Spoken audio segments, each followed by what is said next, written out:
Time heals. And thank goodness it does, because after its destruction by the Nazis, Warsaw was a city in need of healing. World War II dramatically ended the prosperity and multiracialism which in the last decades of the 19th century made Warsaw the richest city in the Russian Empire. Following the First World War, the city regained its place as a capital of independent Poland, reunited after almost 2 centuries of partitions. After the Second World War, there were almost 50 years of imposed communism, with its controlled economy, contradictions, international tensions, and strife. In 1989, Poland rejoined the European family of nations, and in 2004 confirmed that with its entry to the European Union. The subsequent transformation, often chaotic and brutal, has brought huge benefits, both economically and socially. Today, Warsaw is on the move, making up for lost time. So what sort of city has it become? Is this place developing its own personality? And what about its people and their culture? That's my challenge. My name is Richard Barclay. I'm a musician, journalist and coach. Join me on a 2-day visit to Warsaw, the first instalment of Poland Revealed.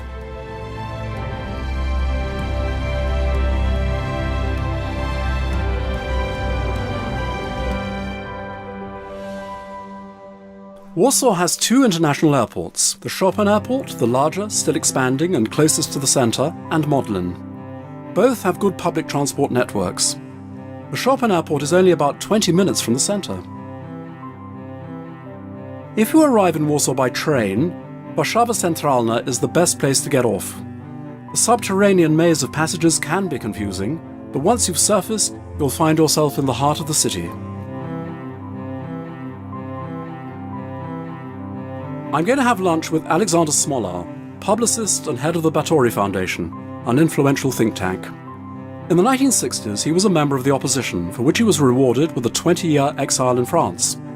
The first freely elected Prime Minister of Poland brought him back to be an advisor. He's the right man to start revealing the country and its people. To make a story short, it was one of the biggest countries in Europe. From what I understand, it was the most amazing political establishment, wasn't it? Because it was a commonwealth. Yeah. With Lithuania. You can say that today Eastern Europe almost all belonged then to this commonwealth. Mm-hmm. The name was the Republic of Two Nations, although there were more nations than 2. And was this a happy marriage, between Lithuania and Poland? You will get very different answer in Poland and in Lithuania today. Lithuanians, they do not like this past, because they think, and this is not without foundations, that they were Polonized, so this country was deprived of their elites. Actually, it was the case with Ukrainians or Belarusians. Poland was so attractive, was dominating in this Commonwealth, this is not the only country where in Commonwealth you have one nation that this is common, but they are, as Orwell was saying, they are more equal than others. And this is the way of self-presentation of Poles. There is a double self-image, which is apparently only contradictory. On the one side, heroization of the nation, that Poland, this is as the Christ of the nation, this is the heritage of romantic tradition, the nation which was often fighting in defense of other weaker nations. So this is one image. On the other side, this is a victimization of Poland, Poland as an eternal victim. Moving on, since the fall of communism, since the end of communism, Poles, how do they feel about Poland? Do they feel they've done well? I spent 20 years as a political emigre in France. When I was back, I was surprised how different Poland is, even from more developed then countries of the region like Czech Republic, Slovaks or Hungarians. Mm-hmm. In Poland you felt from the very beginning much more the dynamism. Quite often it was brutal, it was, vulgar, but it was incredible dynamic, and the result of it's incredible change of Poland in this town, in Warsaw, but also elsewhere. The former multicultural nature of Poland could be detected in the names of its dishes. Most popular pierogies are still called ruskie. Red borscht has its roots in the Ukraine. Recent years have brought a culinary awakening. Poles are rediscovering their rich multi-ethnic traditions, many of which were lost during the communist period. What's on offer in Warsaw now is varied and sophisticated. Mr. Smolar is having a delicious-looking beef stew with vegetables, and I'm having a good piece of fried liver and onions cooked in red wine with a vinaigrette salad. When you view Poland from abroad, how is Poland seen, do you think? What's its brand? What's its image? You know, towards the end of 19th century, there was a very famous theatrical piece written, grotesque, written by a very young French writer, Géry. This is En Pologne, ça veut dire nulle part. In Poland, meaning nowhere. It was a very good description what Poland was for most of European. It was a strange country belonging to the past. Or now I must say that there is quite profound transformation. Poland in Europe, this is new actor that people are learning to appreciate. So they can laugh or not laugh, but that you should know about this country. Approach Warsaw from the west, and it seems like an American prairie city. Crossing the river, it's Baroque. Soviet apartment blocks, but look at the green. A pre-war modernist remnant, secessionist, communist, a real jumble of styles.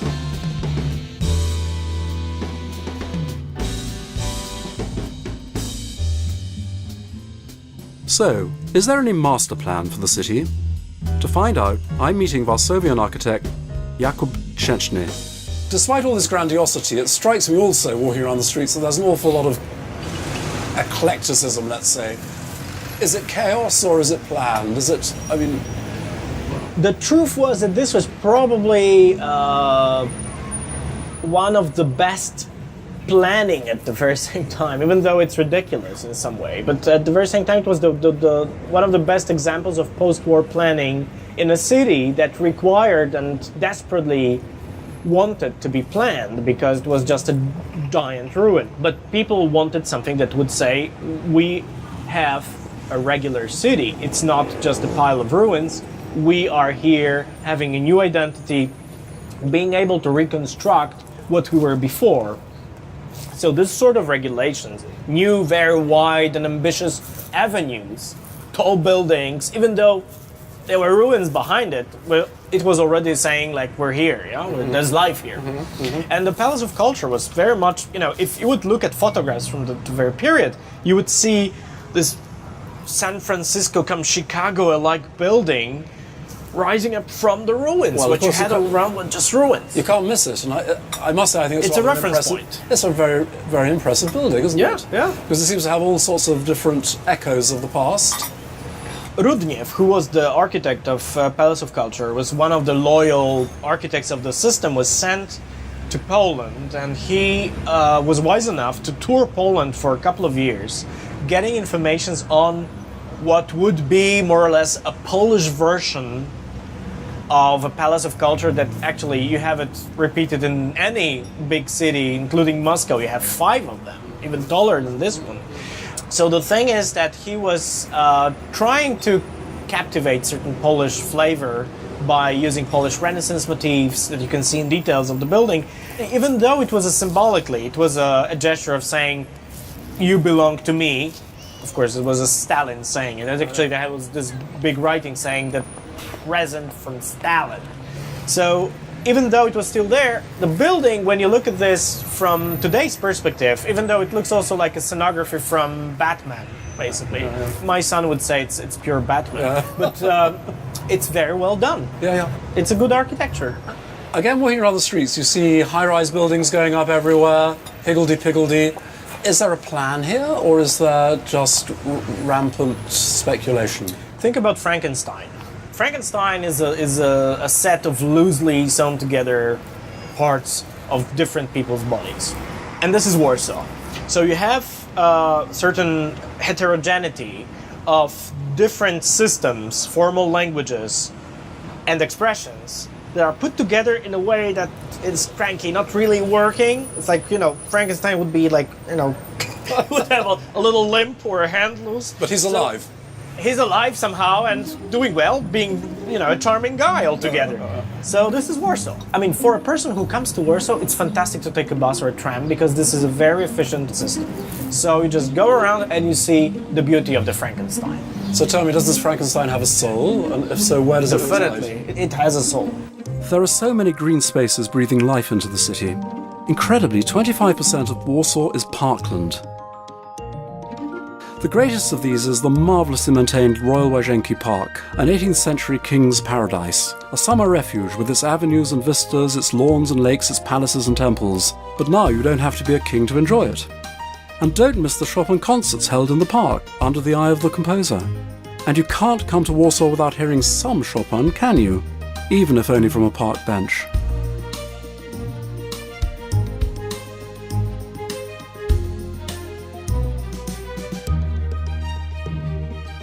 Not all of the green open spaces are at ground level. Here on the roof of the University Library is a new and interesting public space. This is where I'm meeting Klara Czerniewska, a young art historian, a writer and curator. I want to ask her about the history of design in Warsaw and what's happening now. Go and see the art in public spaces, which is very interesting. It adds value to the space. For example, when you drive through Aleje Jerozolimskie, you can see the palm tree. And this is the only palm tree we have in Warsaw outside. Is it a real palm tree? Of course not, it's artificial. But also you could go to the other side of the river, to Brudno. There's a beautiful park, very well established greenery, and in there you have an extraordinary collection curated by the Museum of Modern Art here in Warsaw, which is a park of contemporary sculpture. So you have works by Rikri Tiravania from Indonesia, you have Ai Weiwei from China. So not just Polish sculpture? No, contemporary, global, really cool names, and in a public park. In a public park. Back at ground level, Klara suggests getting something to eat at a nearby bistro cafe serving traditional Polish food. It's very popular with students and with the people who work in the many new businesses nearby.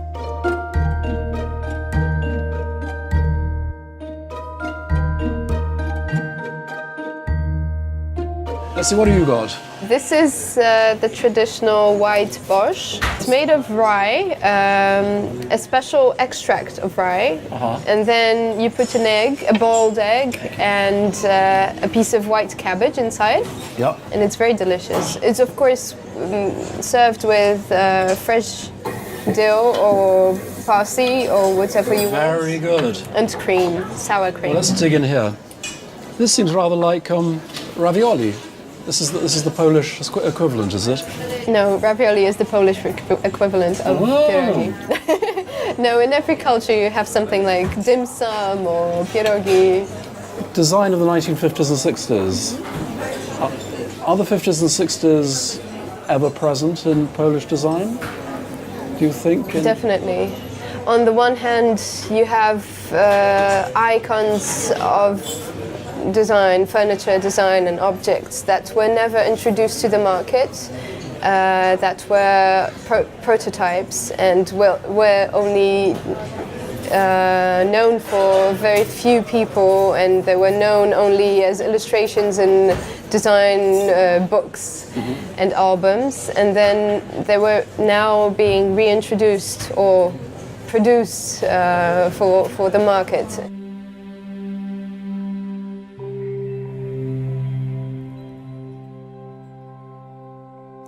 Warsaw's Poster Museum was founded in 1968 and was a world first. Whether intended for film or theatre or concerts, or even for political objectives, these posters are memorable and original.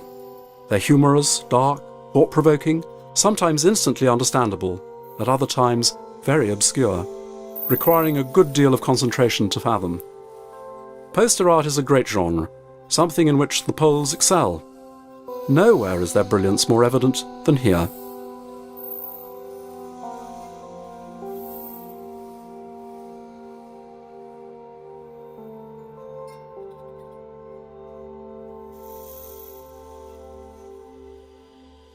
The Poster Museum is in the grounds of the Wilanów Palace, a 17th century royal residence, an extraordinary example of Polish Baroque architecture. Its Italianate gardens have been restored recently and are a unique echo of the past for Warsawians and tourists alike.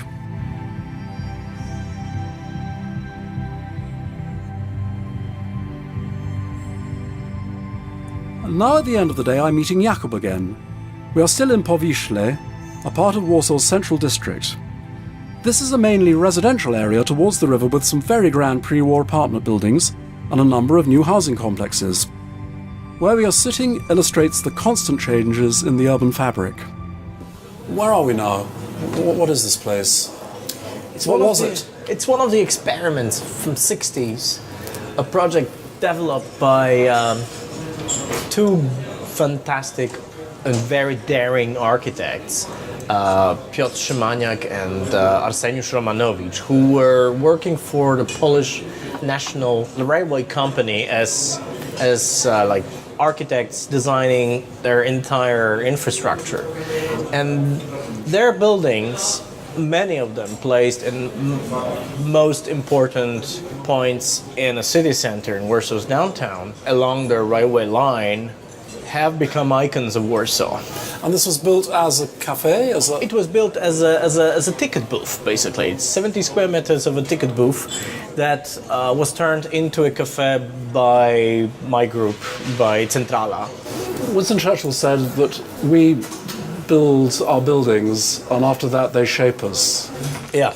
Do you think that's true? Do you think the world that is evolving in Warsaw, of new housing estates, of office buildings, of high-rise, is that producing a different people? It's a reciprocal process always. I mean, whatever the material expression of society, it's always coming back. Could this city itself become a catalyst for experimentation, for new ideas of how to live in public spaces? For now, it's been a city of experimentation because there's so many spaces, so many sectors. It's not only about having all this emptiness left that has to be built after the World War II, so the young architects have a space to work with. But it's also about fulfilling it with content, with culture, with money, with interactions, everything. So this is still happening. And people take risks here because we are not in an old city of type of Oxford or Krakow, where everything is settled, very institutional, full of self-pride and self-content. This is a place where people have to prove something, sort of a micro New York in Eastern European version.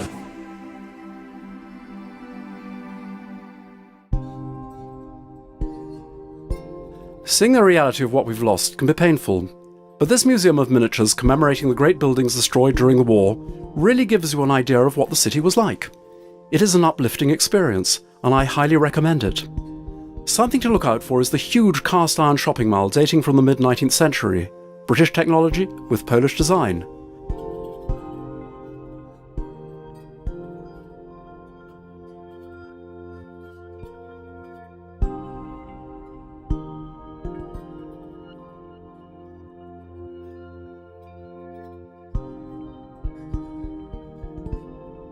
What's my first impression of Warsaw? The vibe. It feels like the city is awakening, attracting folk not only from all over Poland, but from abroad as well.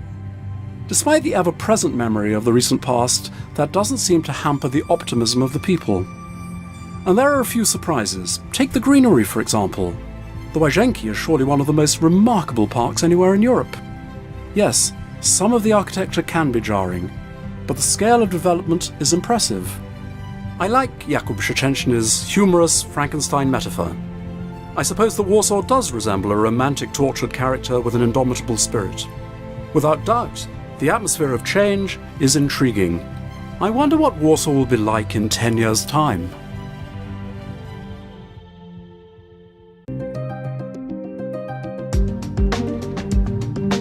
The second day of my visit to Warsaw begins with breakfast. Not a surprising fact in itself, but I have it in a rather unusual restaurant, just opposite the National Theatre. I'm sharing it with Paweł Koslowicki, a young musician and conductor. Paweł, if you want to hear good music in Warsaw, where do you go? I will go to Philharmonic Hall to see the Philharmonia Narodowa. We can go to the Teatr Wielki, Opera Narodowa just here, or if you prefer the small operas, we've got as well the Warsaw Chamber Opera, which is much closer to me because of the repertoire, because I love Mozart operas and Baroque operas instead of the big modern stuff done here. What else have we got? There is Sinfonia Juventus. This is as well state-funded orchestra for young musicians. What, is everything state-funded? Almost. Gosh. Yeah.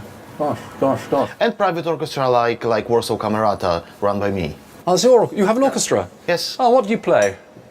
Second Viennese school? No, we rather play the pieces which people would like to hear, because we what we see in the program of the Here's some breakfast. of the main places. So there is no Mozart, no Beethoven, or really few Mozart and Beethoven. So we would like to ask people what they would like to listen. And we've got one project, one program when the people are voting for pieces they would like to.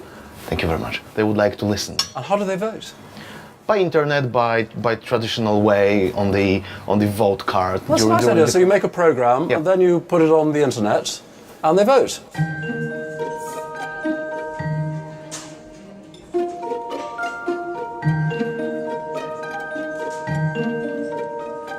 It was a very good breakfast, wasn't it? I mean, the cheese. Excellent. The Cottage cheese was. I've never had cottage cheese like that before. It's delicious. And, you know, usually it's so full of water. That was absolutely solid, wasn't it? And as well, this cheese with these black seeds inside. It's Yep. the original from Podlasie. Is Excellent it? cheese. Is That's cheese a specific. big thing in Polish? Yes, they did. And The there diary. comes some cheese by the look of it. Oh, cheesecake. A light breakfast we were promised. This is enormous. Wow. It's light. Thank you very much. There is no calories, Richard. No calories. No. Are there calories here? No. No. I've right. Delicious. Now what's on the top here? Is this orange? Orange, yeah, I think Orange, orange and skin. Yeah. Lots of currants and lots of sugar on the top. That sounds very healthy. Just what the doctor ordered, actually. Excellent. Excellent, yes.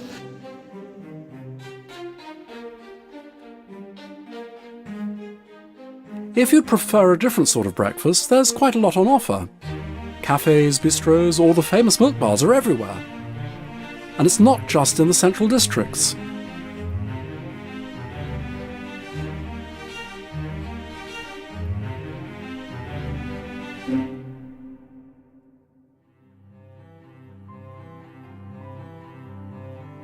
This is the original early 19th century facade, and it's big, isn't it? But when the Grand Theatre was rebuilt behind the facade after the Second World War, it became colossal, a communist showpiece. The stage could fit the whole of Warsaw's main square. Under the stage are massive pistons which drive the platforms up and down. Only a controlled economy could have done this. It's more like a mighty ocean liner than a theatre. Of course, it has staff to fit the size, which is one of the reasons why most of its money comes from the state. I'm off to meet Waldemar Dąbrowski, the man who runs it all and who, in his many guises, including a Minister of Culture, is the big man of Polish arts. How do you do? How do you do? Haven't seen each other for a while. Oh, for a very long time, I think. Well, where are we? What is this place? It's a beautiful foyer of our theater, which used to be in pre-war times, actually the stage of the theater. So when was this built? In 65, it was rebuilt in 65 in those difficult times. But difficult, but look at it. I mean, look at the chandeliers. They're fantastic, aren't they? Every day when I'm walking along, I feel so much obliged to those brave people who, after the war, on the ashes of Warsaw, they were capable of rebuilding the theatre in a way which impresses even now. It's like a magic fairyland, Yeah, isn't it it? is Like beautiful, beautiful design, everything is Polish. Designed by pre-war designers. They're pre-war? Yes, they did it on purpose to create this sense of privileged rooms and privileged place. But for the people, not... As for the people, of course, as the national opera should be. Yeah.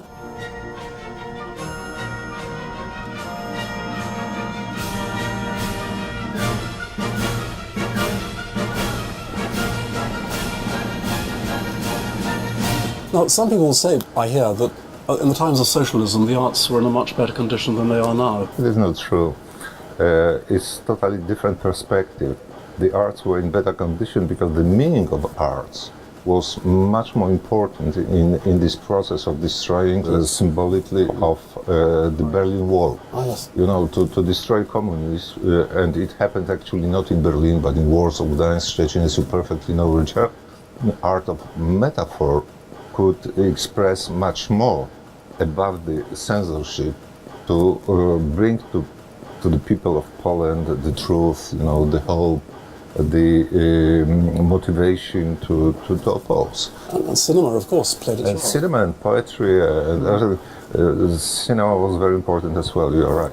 Now tell me, this is interesting. Do you think that as a city, Warsaw can have a place in the cultural scheme of European culture? Warsaw is not the city to be loved very easily. Krakow is the city to be loved very easily, Gdańsk or Wrocław, but Warsaw, which was leveled to the ground by crazy Nazi in 90%, you know, and rebuilt partly in the 50s and the 60s, you know, according to the social realism concept of architecture, and so it's not very attractive at a glance. But partly we recreated the spirit of the city from pre-war time. So Warsaw was one of the most attractive cities in Europe and beautiful. So if you get to know a little bit more about the history of this city and you discover all these vivid and attractive places like thousands of restaurants, you know. I remember I was running one of the best drama theaters in Europe in the 80s, and I had 2 restaurants in Warsaw to which I could have invited, you know, not being ashamed, my foreign guests. Now you've got around the theater 40 restaurants. Each of them is very attractive, and a restaurant and the whole system of restaurants is part of the culture of the city, and they offer to the tourists as well.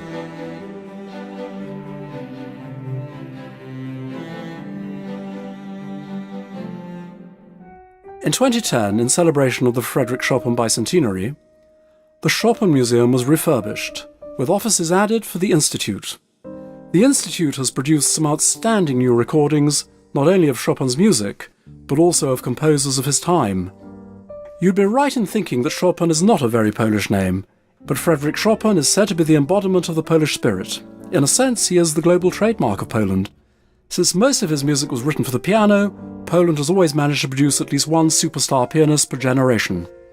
Chopin himself, Letuszycki, Paderewski, Zimmermann, Andaszewski, all keeping the tradition alive.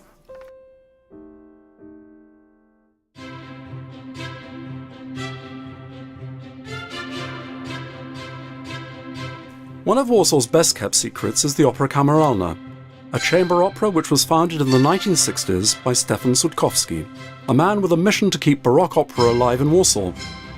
Sebastian Wippich offered to show me around.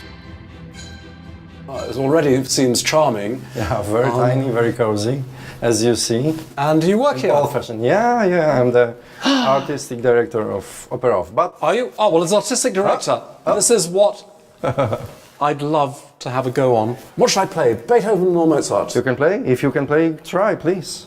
I would love to hear. Well, I'm not really a pianist, you know. I'll try.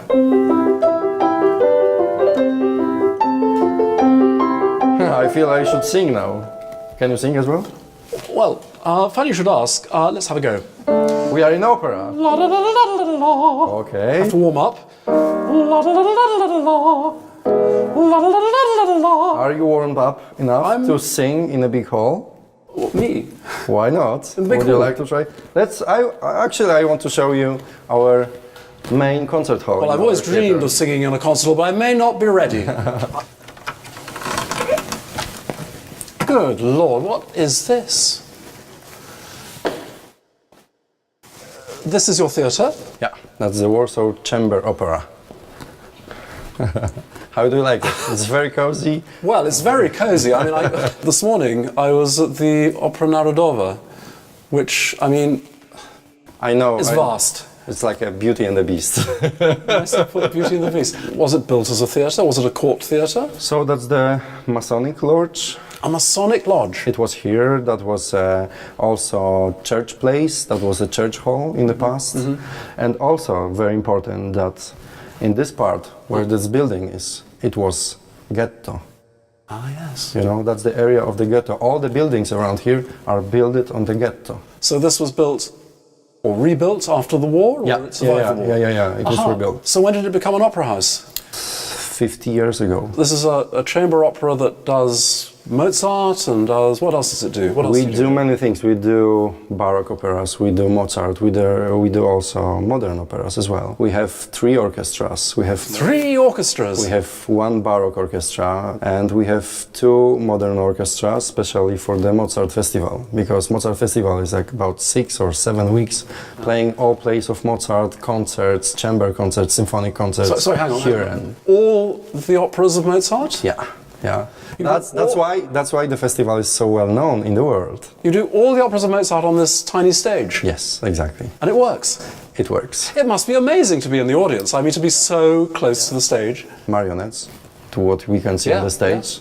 Yeah. We are just about 1 hour before the rehearsal today. And the marionettes are for children, mainly? For children and also for adult people. And what do they do? We do Mozart. You do Mozart? We do Mozart. We are only 2nd or 3rd marionettes opera in Europe.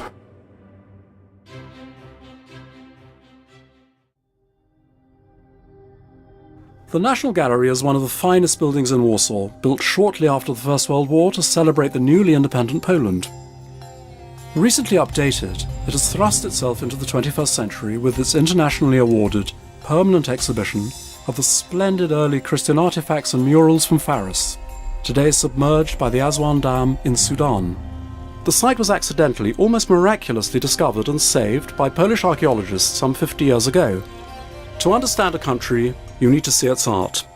The National Gallery has a comprehensive collection of Polish art on permanent display. But if you want to experience a unique insight into the early Christian church, the Faris exhibition is a must.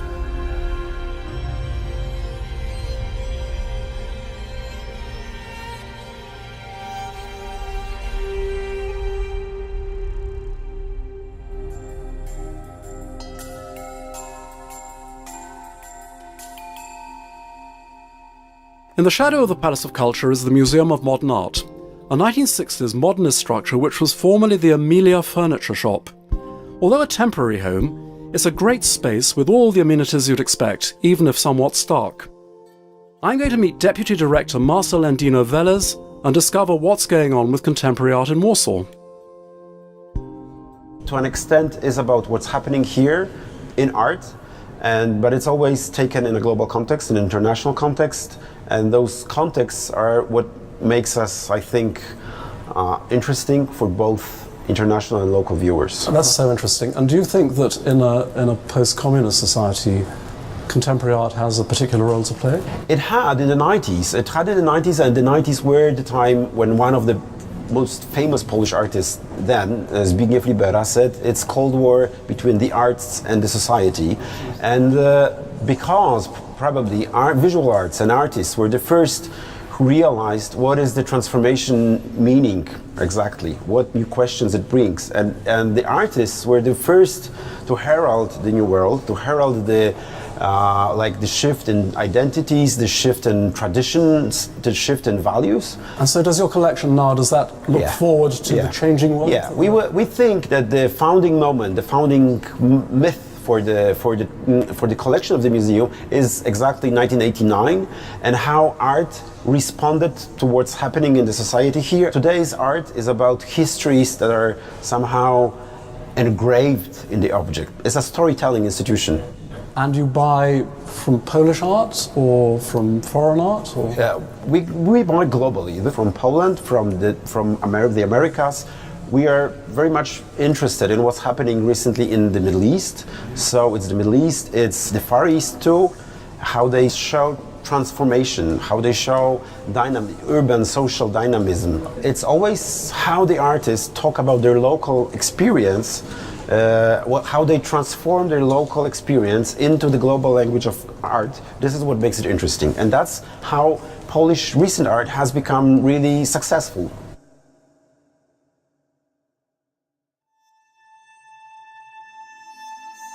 The new Finnish-designed Museum to the History of Polish Jewry stands in what was once the Warsaw Ghetto and celebrates the 1,000 years of Polish-Jewish coexistence, a coexistence that was terminated so abruptly in 1939. Naturally, it was not always an easy relationship, and the museum doesn't attempt to hide the difficulties. However, once you've been round, I'm sure you'll feel the way I did, that this was, on the whole, a vital and productive relationship between two unique and colourful peoples.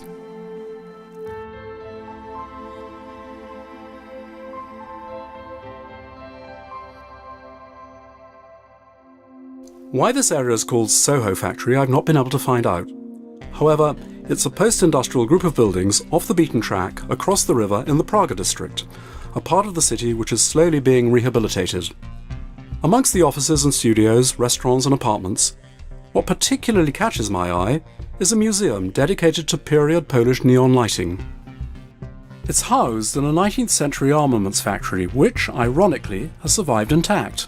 David Hill and his wife Joanna founded the museum some 10 years ago. David, here we are in the Neon Museum, your museum. Why neon? I have a love affair with neon. Not something I've been close to all my life. I actually come from Bermuda originally, where, as a matter of fact, neon is illegal. It's banned. So I think I must have been starved growing up. But neon was something I fell in love with on my first visit to Warsaw 10 years ago. My partner Ilona invited me to Warsaw.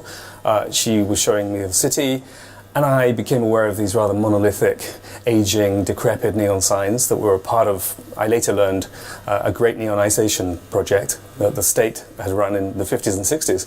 And I think that was the moment that the penny dropped. I sort of felt a passionate connection to them as a designer and a typographer. Because of the light or because of the shapes? Well, no, I think it was the shapes, the typography, the design, certainly.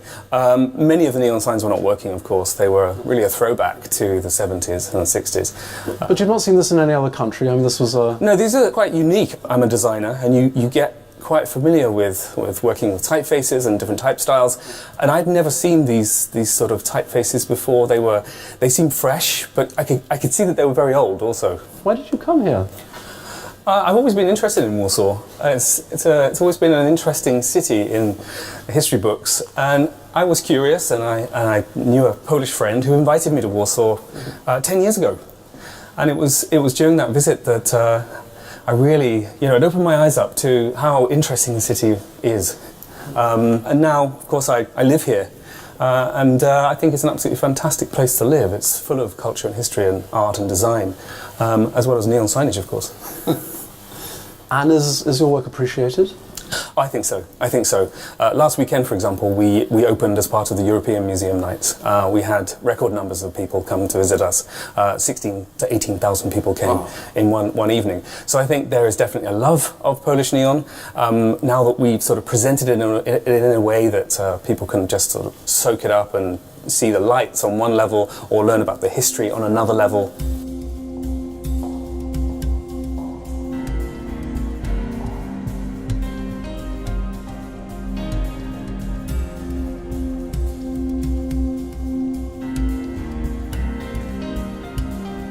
A large number of young creatives and artists are moving over to Praga, certainly the eastern side of Warsaw. And you're creating a community, a residential community? Residential work community. Soho Factory is really a fantastic place to work.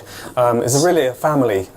Design stores, architects, coffee shops, restaurants, galleries. It's a really exciting place to work and live. And so everybody feeds off everybody else? They do, yes, and we do. We collaborate and we have events that we share ideas and people come from all over the country, not just Warsaw.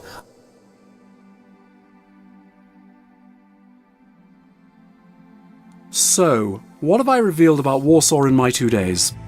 What I like about this capital city is its compactness. You can get about it easily, and if you're keen on walking, almost everything is within reach. The topography is interesting too. The western part of the city is perched on a high escarpment. The eastern part, across the river, is flat as a pancake. The communists rebuilt the city, but not as the Paris of the East. They had other priorities, and some of their work to restore and plan for the future was practical, even heroic. Since the end of communism, 4.5 million square meters of office space have been built in Warsaw. Public transport's been modernized and has become very effective, and the skyline has changed substantially. The sense of the past is appealing, but Warsaw is also an exciting city in transformation, the flagship of its country.